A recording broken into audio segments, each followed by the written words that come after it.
Before we jump into the games, we do want to address a little bit of controversy that we got into last week. Let me interrupt you. Can you just please behave this week? Yeah. Behave.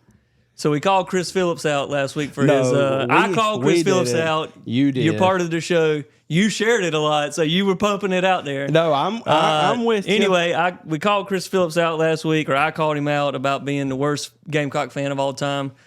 I think he handled it well. It was respect given to both sides after the initial video. But I do want to apologize to him because he's not the worst Gamecock fan of all time.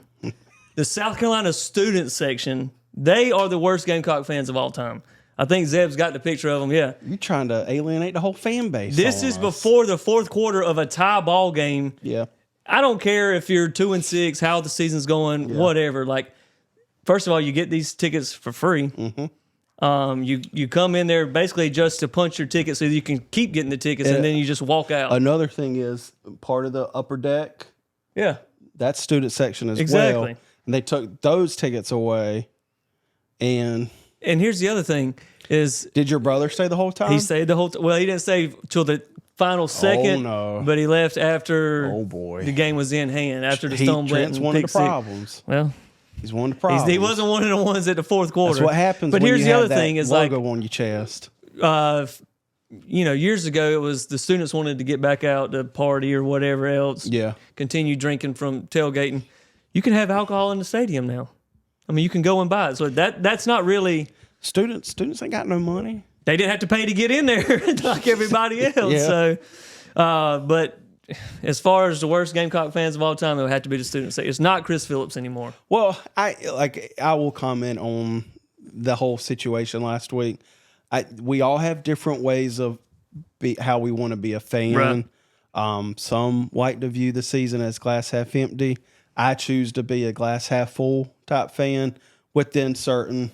Mine's half empty or half full, depending on the day. And today is half empty. I mean, people were picking on our flannels. Like, come on, like come after me, but like don't come after the flannels. Like it's chilly. Right. It's chilly when we recorded. Like don't knock the flannels. But yeah, I've this has been a couple of years, and I think this is like right when Chris started his channel. Or he may have had it for a little bit, but he was still new, and I've always held like the same beliefs towards him, where like I respect him.